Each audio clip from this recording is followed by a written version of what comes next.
SwayamPrabha. Digital India. Educated India.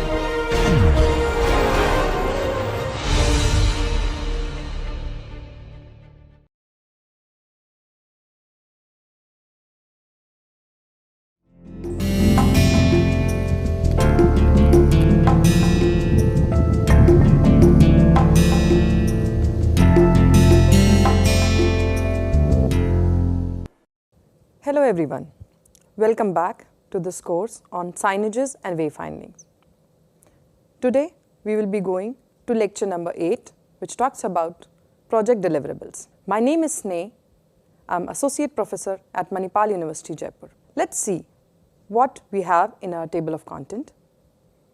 Today we will be learning about how to prepare the documents, how to prepare the design sheets, signage data sheets, how to prepare specification documents, what are bill of quantities and how they are. We will also learn the intricacies of the design sheets, which includes the pictograms, the font, the language, everything. But before that, let's see what we have learned so far. So, in past 7 lectures, we have learned about signages and wayfinding, the basics. What are they? Various models, including the Miller model, various theories, be it from the Kevin Lynch to David Gibson. We also learned about the environmental graphic design, from history to its evolution, what is transit trip layout, how to do the building analysis, what is the impact of colors, contrast and finishes. We have classified the signages and also talked about development evolution of different pictograms. We learned about material selections, various technical requirements of the signages, the calculations, how to find the size, the font size, the signage size and the placements.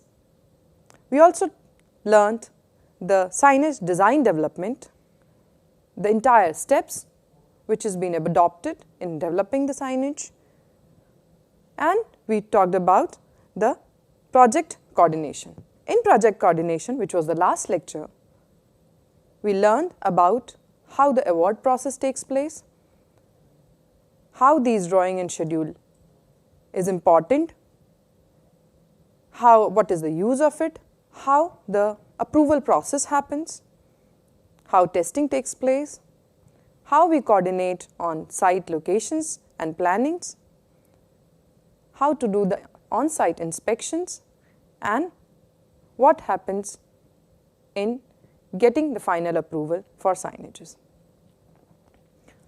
So, after this, we are now coming to the project deliverables. Project deliverables are the tangible output that needs to be produced and provided at the conclusion of the project. In context of the signages project, deliverables include signage design sheets, data sheets, which includes message schedules, specification documents and manuals. These documents serve as a crucial references for all the stakeholders involved in the project, providing detailed information about the design, message schedules, specification, installation instructions of the signage that has to be implemented is very important. They actually help to ensure that everyone is aligned with the project information and requirements, the objectives and expectations. Additionally, project deliverables serve as a tangible evidence of project process and completion, enabling every stakeholders to assess the quality and the success of the project. In the manual, we have be covering the first thing, which is the signage design sheets. Signage design includes various design aspects, which includes the concept related to the signage. If you see on the screen, there are some of the samples which is being represented here. It is the comprehensive document that outlines various aspects of the signage design of any project. It includes several key sections to guide the design process effectively. The signage concept design is the section which focuses on overall visual concept, aesthetics, directions of the signage. It includes elements such as color scheme, graphic style, and overall design theme, and create a cohesive and impactful visual identity of the signage. We have taken one example over here. This is one of the signage project where we have taken one of the project which has a combination of residential unit this side, then at the ground floor they have retails which is in a yellow color, and then green as a hotel, blue are again as a office towers, and yellow again as a retail at the ground floor. In developing the signage design concept sheet, we have taken a pattern which is evolved from the logo of the project. We have given the residential a brown color. So, these brown shades are actually applicable in all the environmental graphic aspects of the residential building. Even the combination, the pattern will be used in this signage taken from this one. The color combination, the contrast will be taken from these color schemes. Similarly, if we take the retails, we will be using the yellow shades for the retail areas. That means all the signages having the base pattern of this graphics, and the color combination will be yellow, beige, black, white, and their combinations. Similarly, if we will be taking the signages for office buildings, which is blue in color, we will be taking the shades of these where tower A, B, C are given different colors, and the overall combination will be from these color combinations, and the pattern will be this one. So, this way, this is one of the concepts. This way, we do design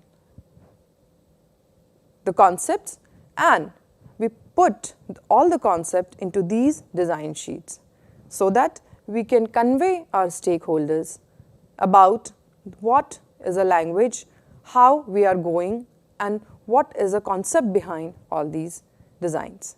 Now, also, since these design sheets,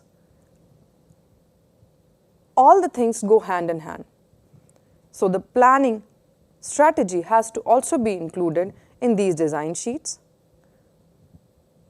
So, this part actually outlines the strategy approach to planning and placement of the sign within the overall environment.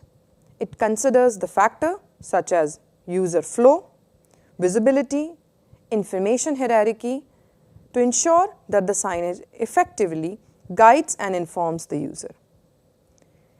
This is the same project which I showed you in the previous slide. So, see, the primary vehicular route has been shown here with this red marks. The connector parking routes are also being included. The primary pedestrian routes, how will be the pedestrian movement will be there, because these routes are very important as far as when we are designing the signages. So, pedestrian will have separate kind of design, whereas vehicular designs will be different. I think you can recall the lecture we have taken, the size differ based on the speed. and speed of a car and speed of a person is different. So the size does change. So the panel of signages as well. Okay, so next is a secondary pedestrian route. So here we are talking about the hierarchy, that if it is a primary route, of course maximum people will be accessing to that. The traffic flow will be more. So the signages we will be providing on these routes will be better visibility, larger in fonts and catering to large traffics. Then there is a restricted use campus roads, which is like only for the vehicles or fire trucks. So there service signages play an important role, and this needs to be planned within the overall layout. Similarly, we have taken another example of this project where the building is located at this location. So see the overall flow, the vehicular flow,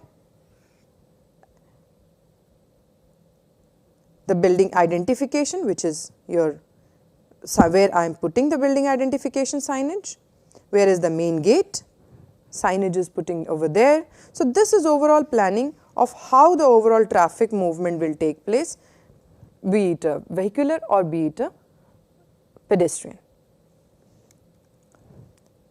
Now, once we decided that okay, we will be using this strategy of overall planning strategy, now we go on to the next point, which is the coding scheme.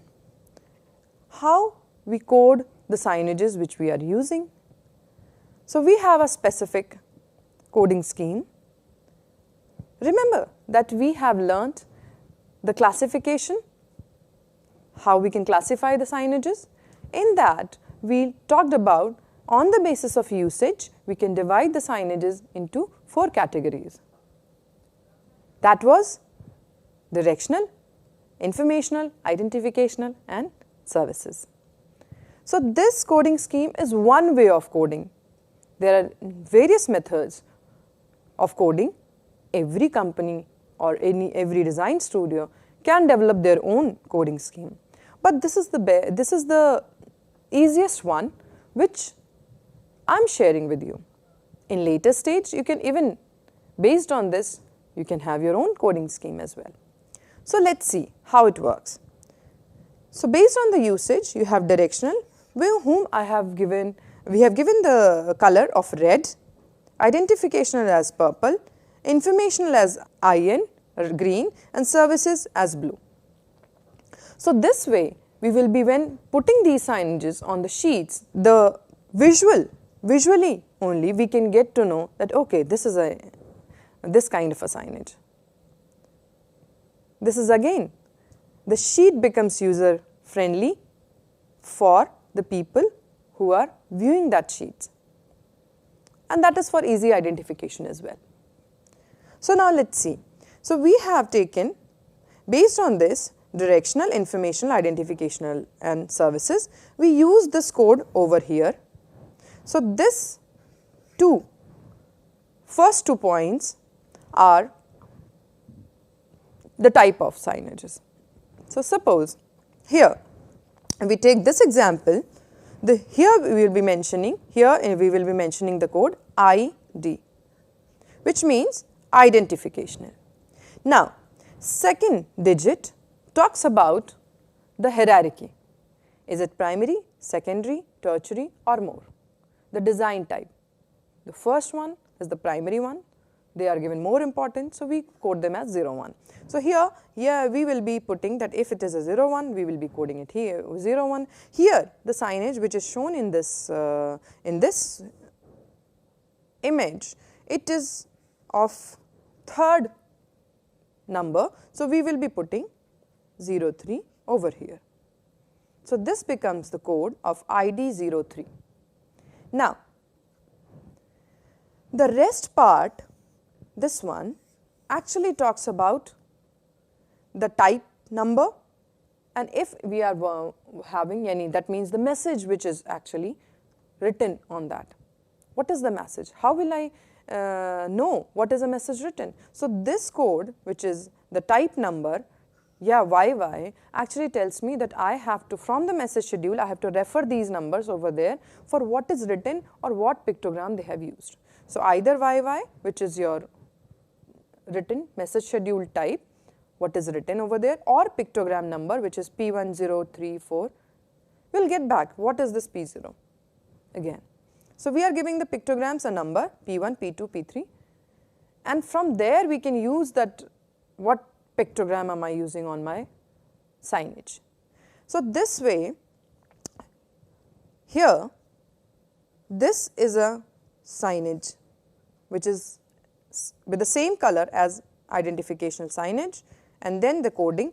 Yes, the number A actually represents the face, whether signage is visible from this side, so A will be written that side. In case the room, if it is both side, then maybe like the signage which is actually a projected signage, we usually go for two-sided, then the message will have A and B both faces. So this way we do the coding of the signages. Now, how are these codes or the typography comes into this? We will be learning here. So next is your typography and languages. We have to mention what kind of typography we are using. Is it Helvetica, it is Calibri, or Universe, or Fugitor, whatever you are using, you need to show all the text here so that the contractor get an idea that okay, whatever letters he is using, is it matching to whatever is provided here. It may be a possibility that they might not have that font, so they have to arrange it. So for that reason, they need to refer all the text, all the letters from these sheets. Similarly, we have to include all the numbers and what kind of languages we are using. Since this is taken from one of the project where we have used Tajik and English. Tajik is for Tajikistan language. So similarly, if we are using two languages, we have to mention that okay, we are using English and Hindi for Indian context. Now, let's go to the pictogram sheet. The signage design sheet, after the concept, planning, coding and typography, we have one sheet of pictograms where we mention and give the codes to them. Like for example, here directional, up direction gives text, had the code of P1, which means whenever we are using the pictogram words, which was in that, I hope I am again writing the previous signage code, which was ID03 dash, let's go back, which is 02. So 02, and in case I am using the pictogram, I will be using that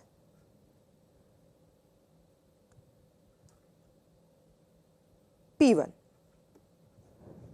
That means this signage will be directly using the P1, but that needs to be, that is important that this particular signage is only for the pictogram. It has to include the pictogram because some signages are for the text and some signages are for the pictograms only.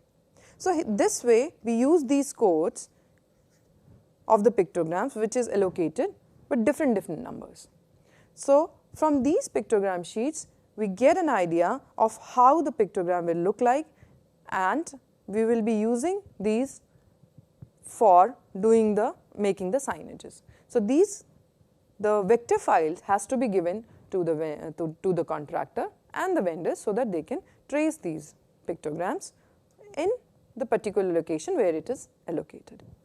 Now, next thing in design sheet, the signage type. As I told you that DR stands for directional, IN include for informational, DR for ID for identificational, SR for services.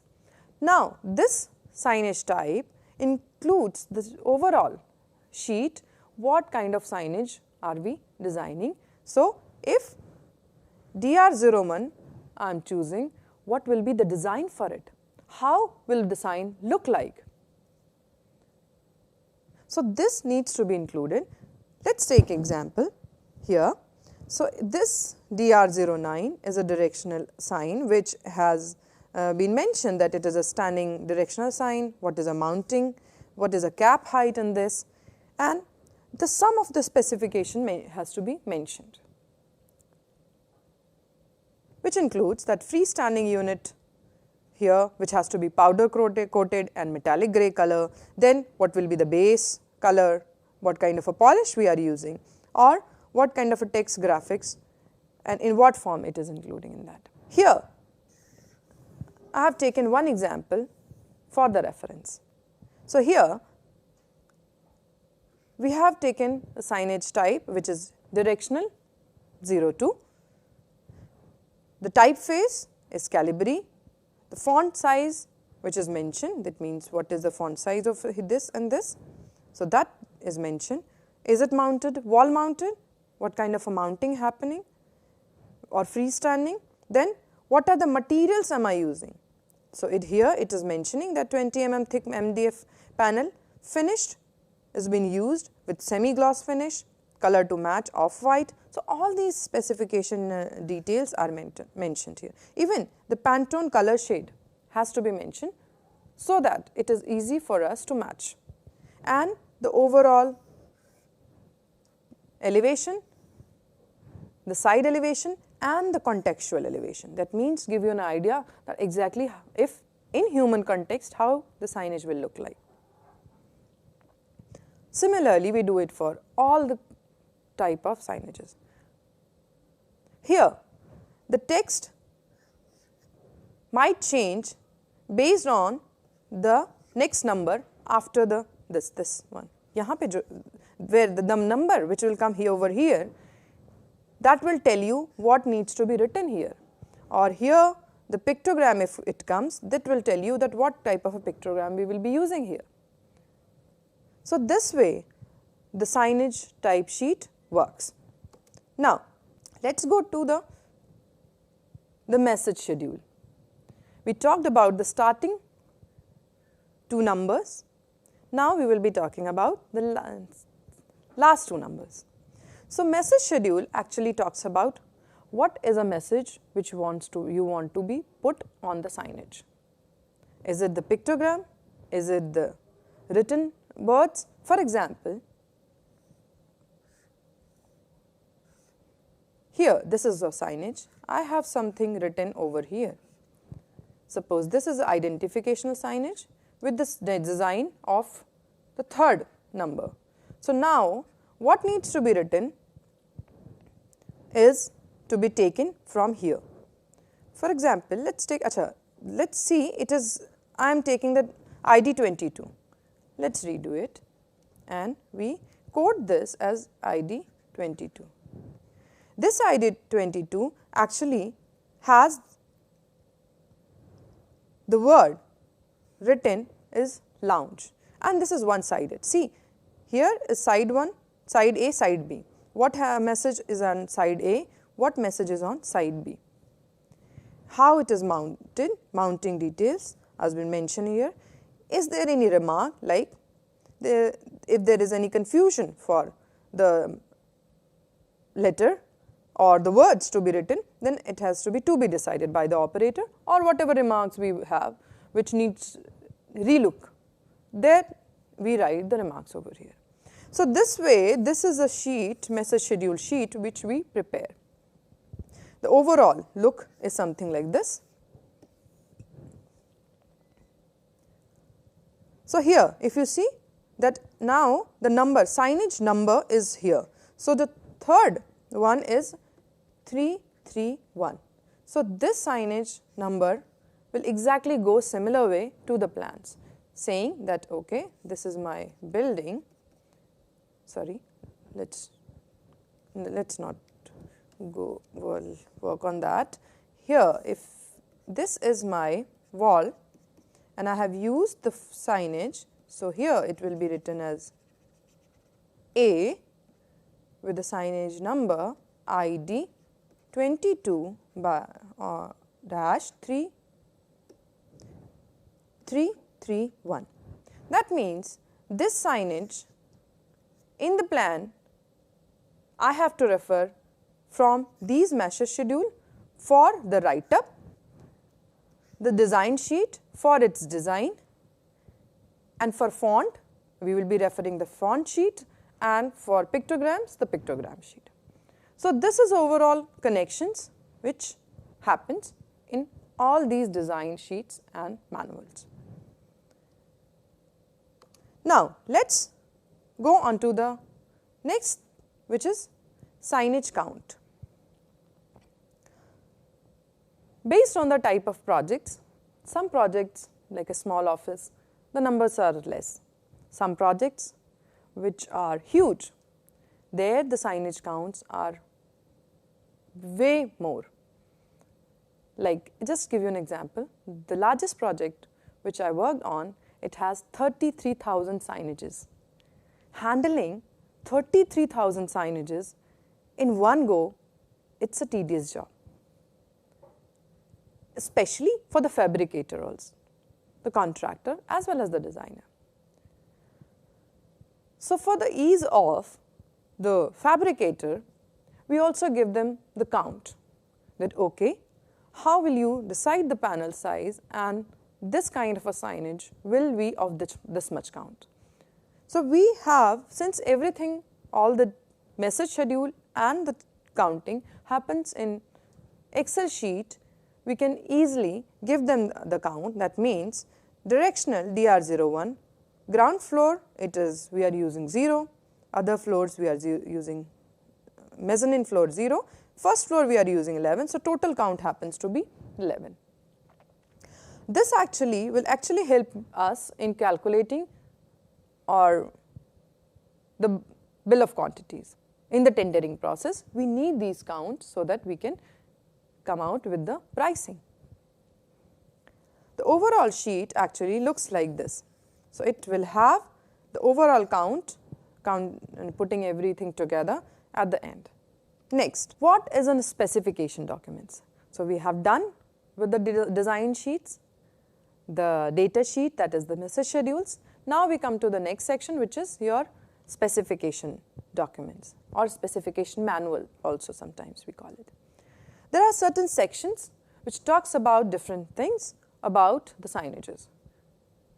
In the specification documents, which is internationally renowned and we follow for international projects, has usually 9 to 10 sections, which talks about general overview, which includes the introduction of the significance of signage specification, ensuring that project has to be successful, so all the basic rules need to be followed.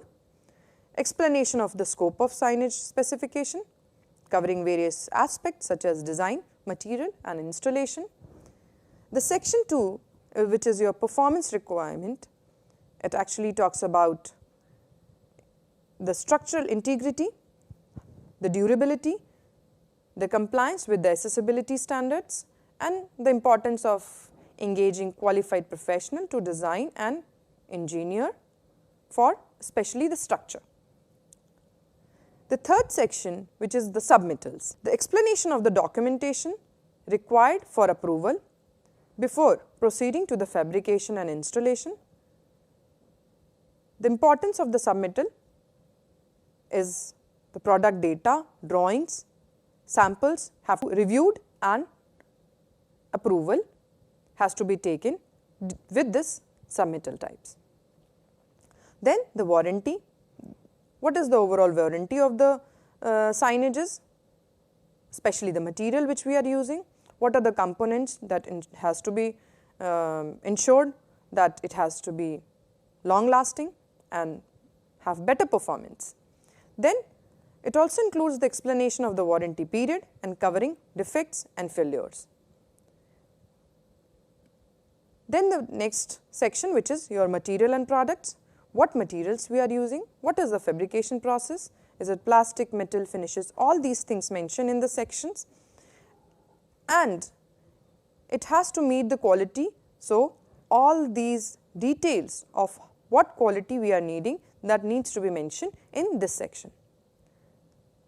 Then section 6, which is accessories.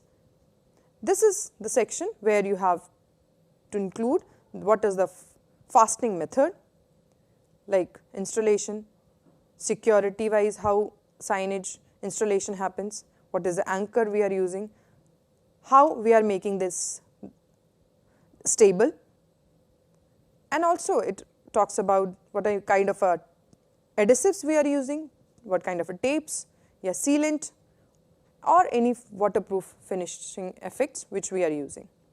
Next is a fabrication. Although we have already learned about the fabrication, but it is again including what is how the overall installation method works, what are we using, what exactly method need to be mentioned in this section. We also need to mention that what kind of a quality still being maintained during the fabrication process. Then in the next section, which is the journal finish and requirements, we need to mention that what kind of a finish, coating and appearance standards which we are looking for, and there has to be uniformity in the durability in the signage finishing. Then what kind of a workmanship we are referring to during the installation, coordination and alignment and all the quality controls. What kind of a skilled labor are we looking for, and that has to be very important for a successful signage implementation. Actually, this manual gives a recap of all key points discussed in the guide, emphasizing the importance of understanding and adhering to a signage specification for a successful project. So this on the other side gives a small idea of how these documents, there are actually theoretical documents which says that it has to include all these sections. In these sections, all the qualities of each and every material which we are mentioning in the project need to be included. Then coming to our BOQ, this means bill of quantities. Bill of quantities has two sections. First one, preliminarities, that means the bond, the advance payment, bank guarantee that ensures the contract compliances, and advance payment security, any insurance covered in the work, third parties, equipment, vehicles or workmanship compensation. All these includes the provisional supervision, payment to the authorities or any descriptive or price which is necessary for work to be done. So bill of quantities are very important document which we give for tendering. This includes the listing of different items and along with the quality, sometimes we do mention the qualities and how many units you are looking for and what is the rate and what is the overall amount. The fittings, the materials which we are looking for is always comes into the fitting section, whereas any fees and as I told other things, they come into the preliminarities. So this needs to be included in the overall costing of the bill of quantities. So that is why we include in two different sections and we include both of them. Now, here the signage documents are finished. Now we come to the sheet part, that is the drawing parts. Drawing includes the CAD drawings where we have these codes put based on the requirement, based on the decision points. So here in the sheet we have annotated the overall sheet sometimes looks like this, where you have double-sided signages.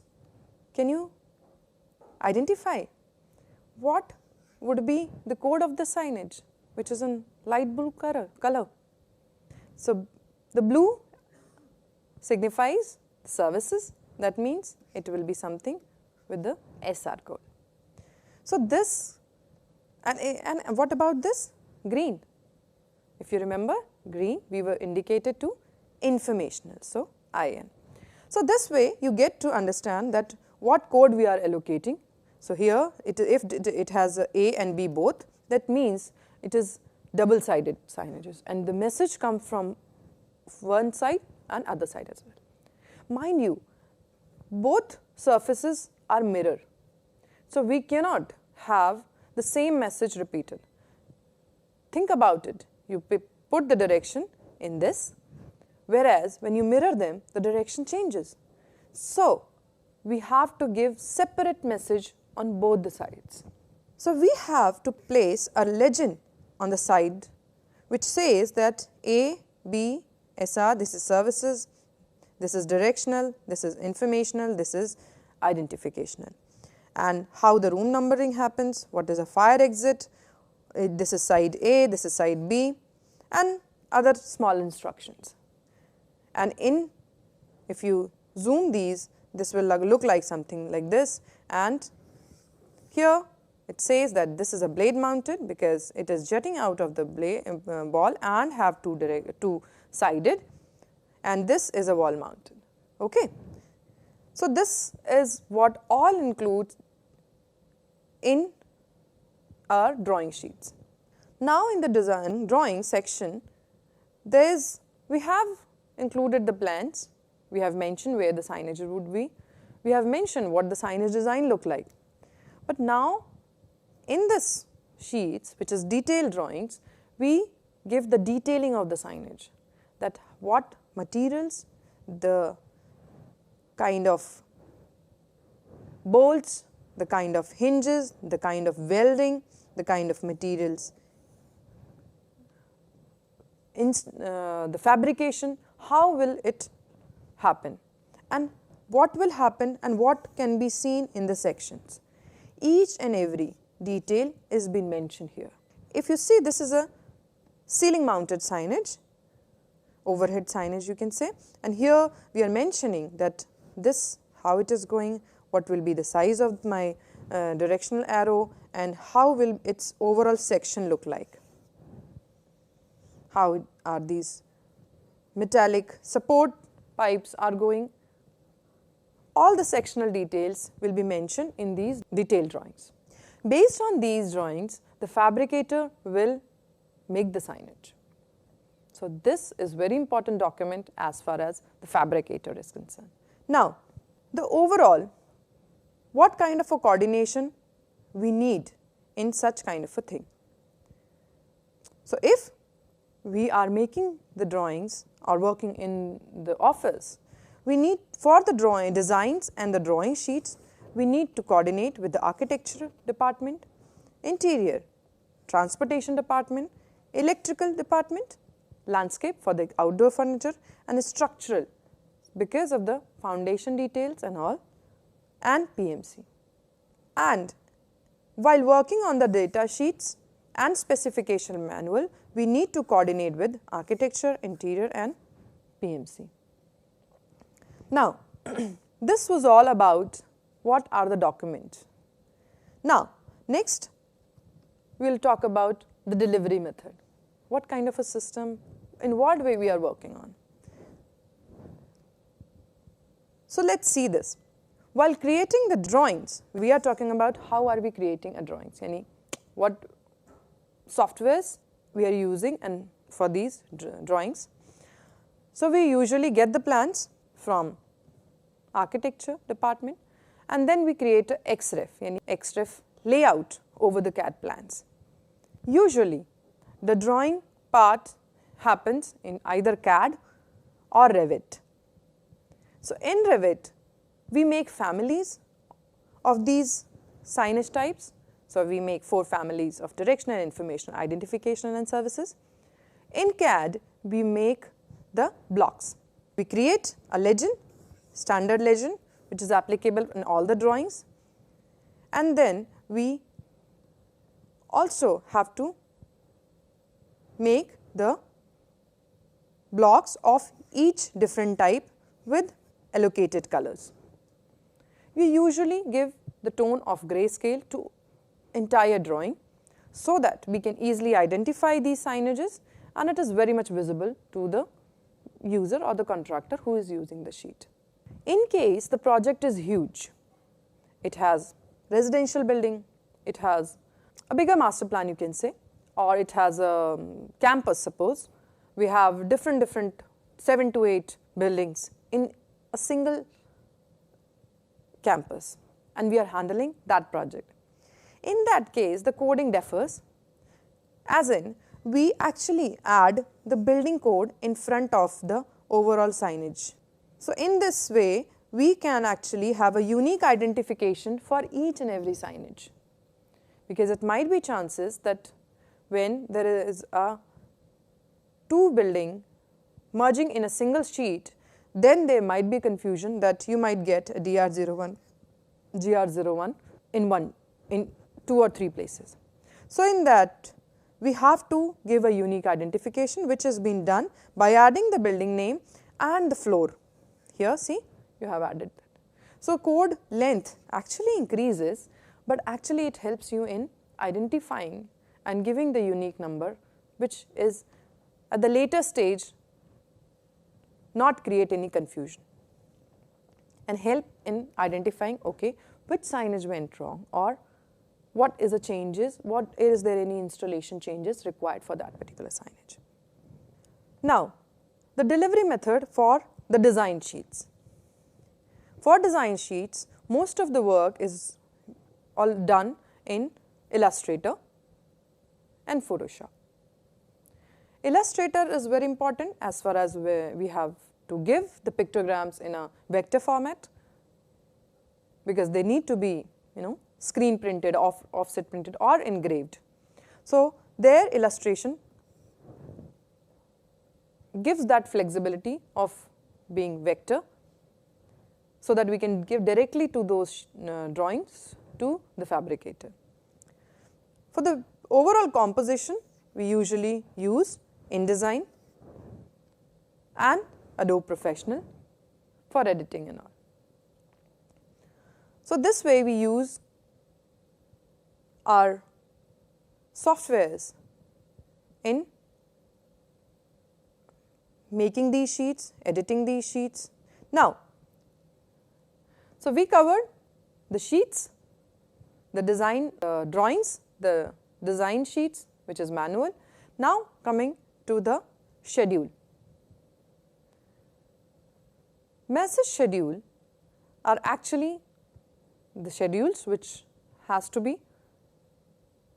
error free, because there you have to take the messages and you have to print it, and printing, if it's once done, cannot be redone. It will cost money in redoing it. So in this, for this overall work, we usually work on File Pro, or we call it File. Although, when we take the codes from the AutoCAD, we export it, all the attributes in an Excel format, and reload into the FileMaker profile by selecting and sorting the records, which says what kind of things you want to include. Is it signage type, numbers, building codes, floor and room numbers. So for larger project, we do include all these things. Since I told you that the code, there has to be a unique code that we have used in the last slide. So we get the record, and in this file, after sorting it, we get what we have written here, that signage code, their number, the floor, what is the message which is coming, or the pictogram coming, and what is the message on the top of the signage. This is a snapshot of a FileMaker Pro, which says that what is the area name, the signage location, so it is exterior, on-site, directional and number 2. What is the mounting? That needs to be included. What is the height? What is the width? What will be the message on first side and the other second side? Left alignment and right alignment also need to be seen, because in the signage you have to have what is, if the arrow is left, it is always preferred to have the left alignment. If the arrow points towards the right, the text need to be right alignment, because visually it connects well. Now, if we work on Excel or InDesign,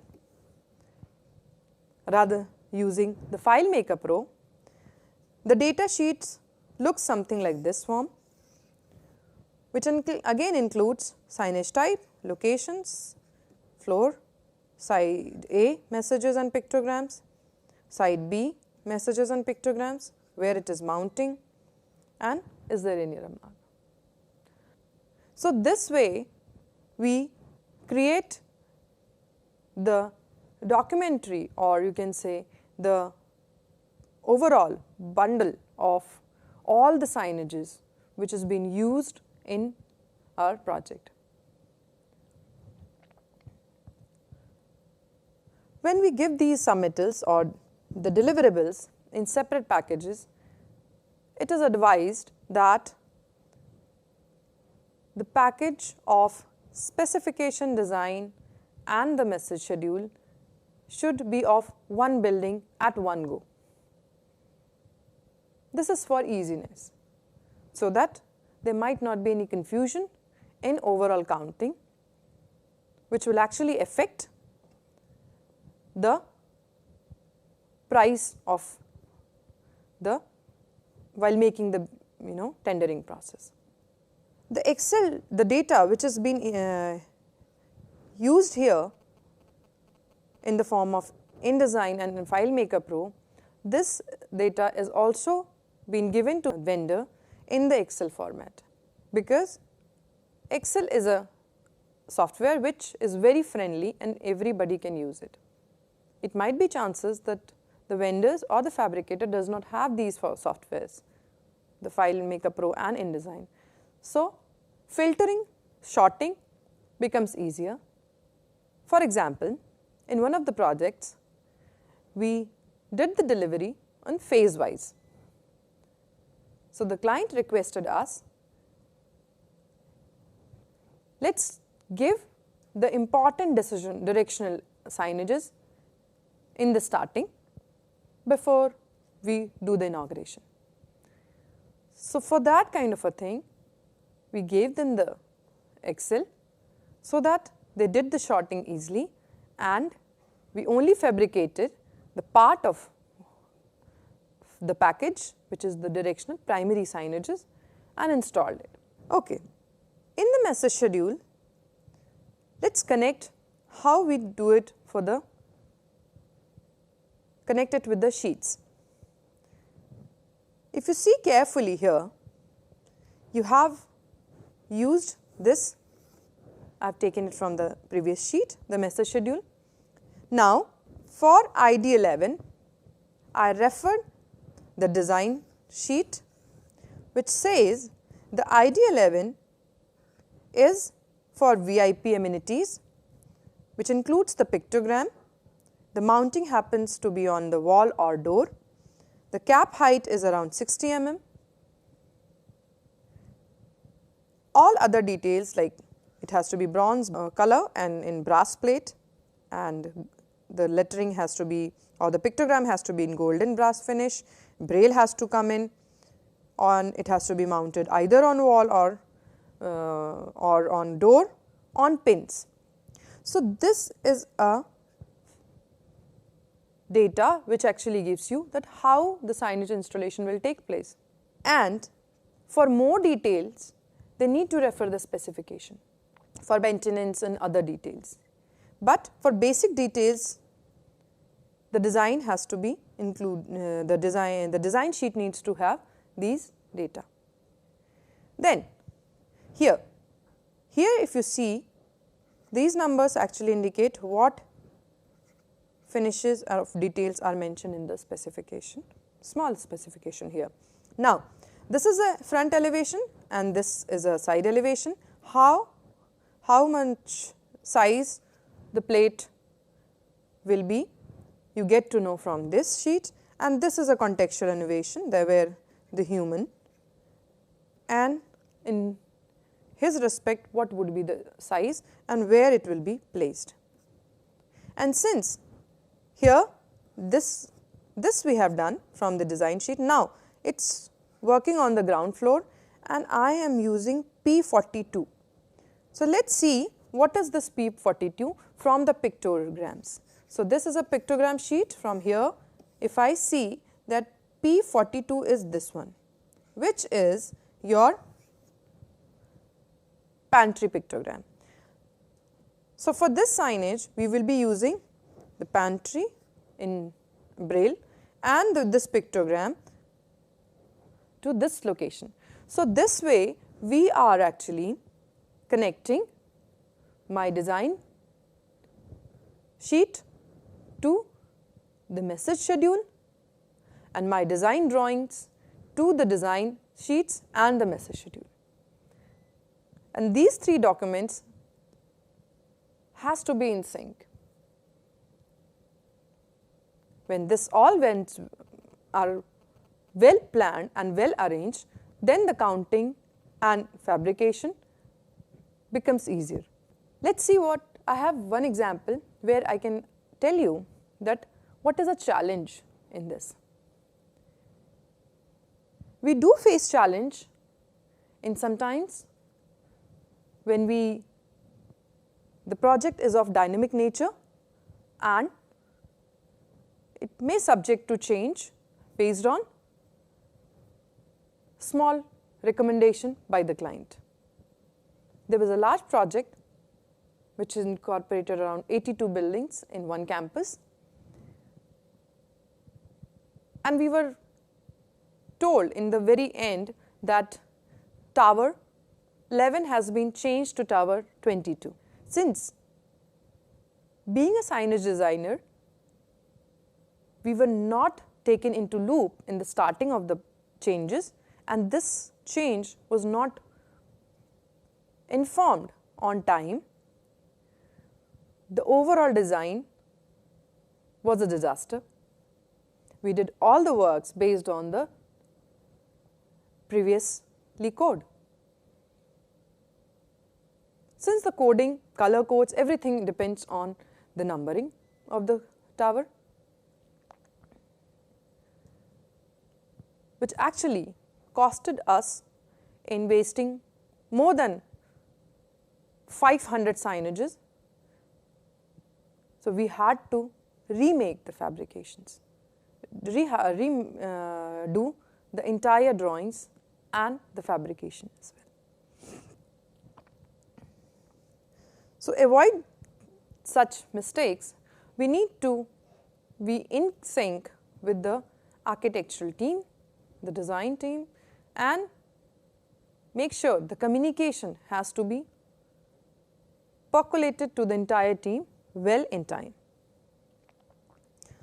So, this was all for this overall lecture.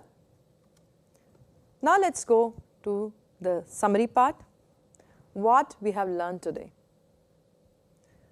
So, we got an overview of the project deliverables, overall signage production, encompassing the document preparations and the coding scheme. We also talked about how to interpret the drawings, how to connect it with the design and the message schedule. What is their relationship? How to read them and understand them. And we also discussed about the specification and bill of quantities, how they are produced, how they are made. And we talked about the softwares which are being used in the delivery of this documents and sheets. So, what are the applications we use and what are the alternatives available? If some issues happens, how we will deal with them? If there is any changes happens, how are we going to rectify it and what are the measures we have to take. So this was it for this session. We are finished our deliverable parts. So, thank you.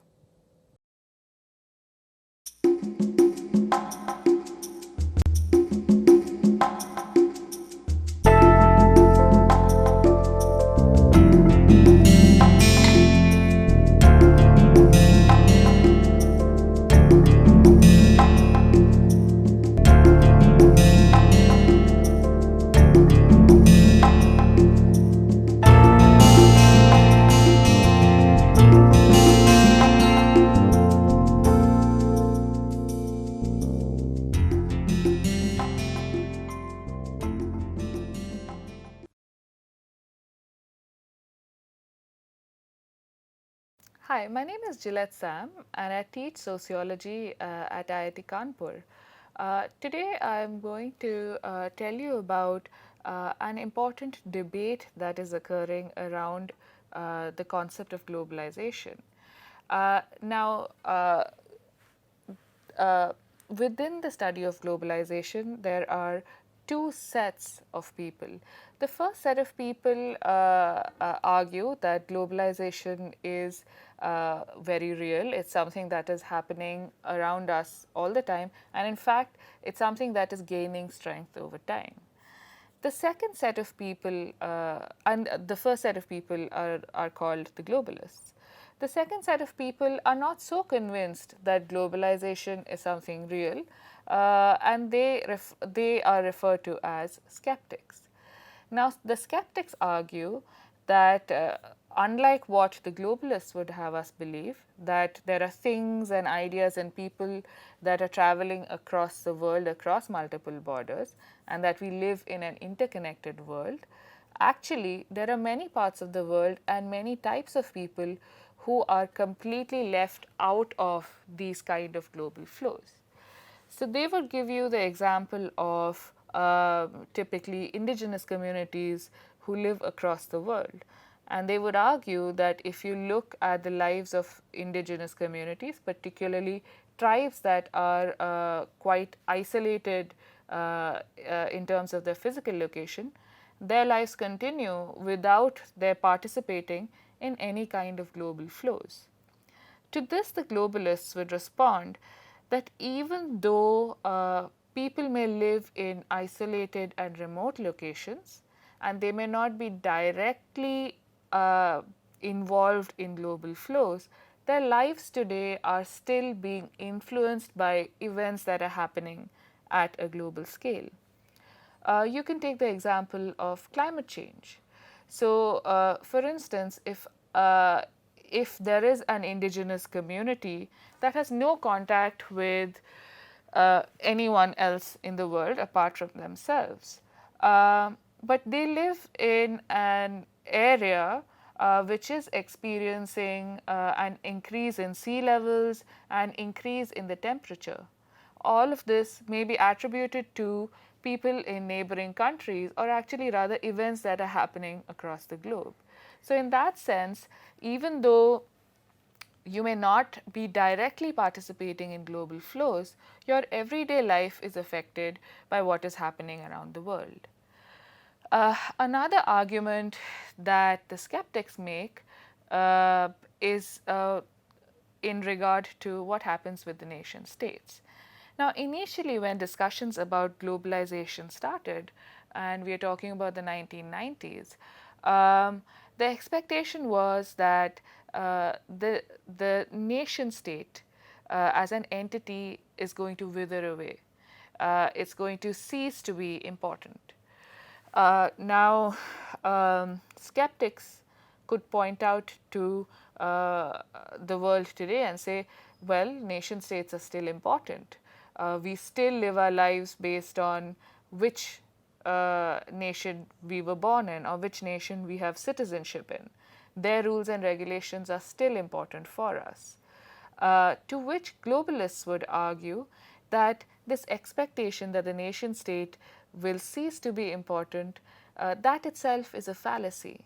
rather than facing a situation that the state becomes less important over time, we actually may be headed towards a situation where, in addition to the nation state, there are other laws which become important to our lives, and they shape our lives on an everyday basis.